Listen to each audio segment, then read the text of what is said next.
የተከበራችሁ የሀገሬ ኢትዮጵያ ሚዲያ ተከታታዮች ለሰዓቱ የሚሆኑ ዘገባዎችን ይዘንላችሁ መተናል። ከኛ ጋር ቆዩ። መልካም ቆይታ።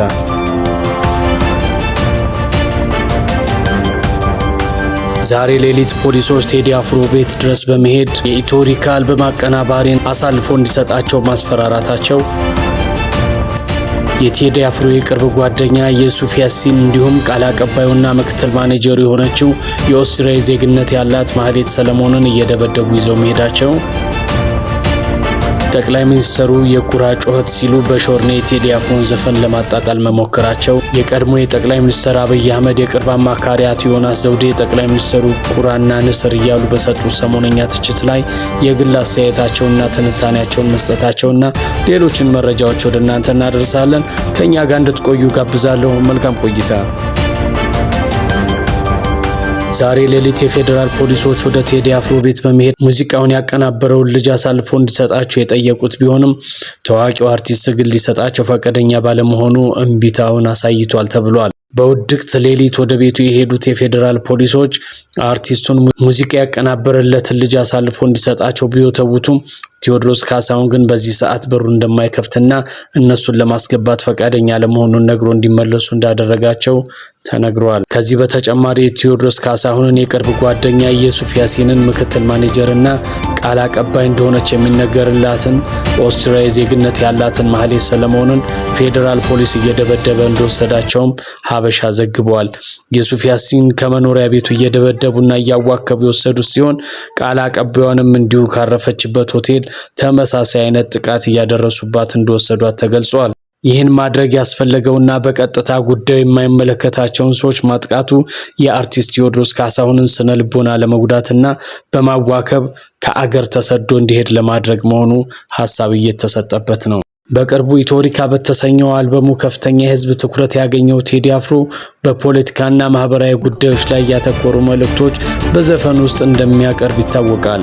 አርቲስቱ አልበሙን ከማውጣቱ በፊት ሊሰጥ ታስቦ የነበረው የፕሬስ ኮንፈረንስ ከመከልከሉ ጀምሮ እስካሁን ድረስ እጅግ አነጋጋሪ እየሆነ መጥቷል። የብልጽግና መንግስት የሚመካበት መልካም ስራ ደፍሮ የሚናገረው ንጽህና የሌለው በየክልሉ ጦርነት እያወጀ ብዙ ወገኖችን ያጫረሰ የሀገር ሀብትን በጦር መሳሪያ ወደመ ለወገኖች ሞትና ለደቀቀ ኢኮኖሚ ተጠያቂ በመሆኑ የሁኔታዎች ኮሽታ የሚያስደነግጠው ስለተጠቁ ወገኖችና ስለ ሀገር ውድመት ተጠያቂነቱ ሲነገረው የሚያደርገውም ሆነ የሚሰራው የሚጠፋው የሚፈራቸውን ሰዎች በማሰር በመግረፍና በማዋከብ የሚታወቅ ሆኗል።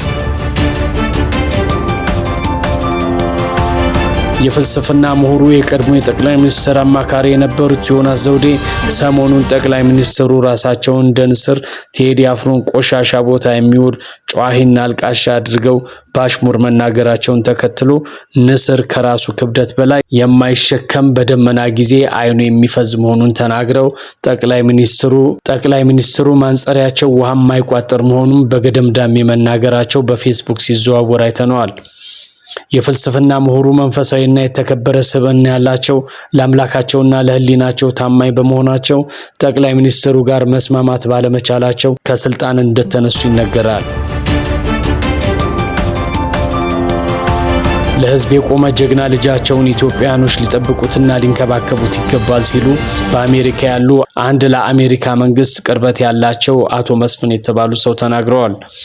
ኢፓክ የተባለ ተቋም አባል የሆኑት አቶ መስፍን ይህንን የአርቲስቱን ጉዳይ የአሜሪካ መንግስት እንዲያውቀው አልበሙ ከመውጣቱ በፊት ጀምሮ እንዲህ አይነት ድርጊት እንደሚፈጸም በመጠርጠር አቤቱታ ሲያቀርቡ እንደነበር ኢኤምኤስ በተባለው ቻናል ደረጀ ሀብተወልድ ገልጿል። የኢትዮጵያ ህዝብ መጨረሻ ላይ በኢትዮጵያ ህዝብ ስም ሆኖ ራሱን ሰውቶ መሃል ላይ ይህንን ለሀገር የቆመን ጀግና መጠበቅ የህዝቡ ኃላፊነት ነው። ሁሉም ኢትዮጵያዊ የኢትዮጵያ ሀብት የሆነ ልጃቸውን መንከባከብ ይገባል።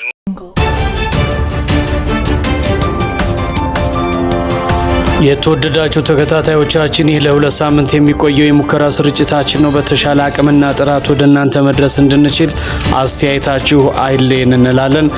ስለተከታተላችሁ እናመሰግናለን። ቆየት ብለን በሌሎች መረጃዎች እንመለሳለን። መልካም ቆይታ።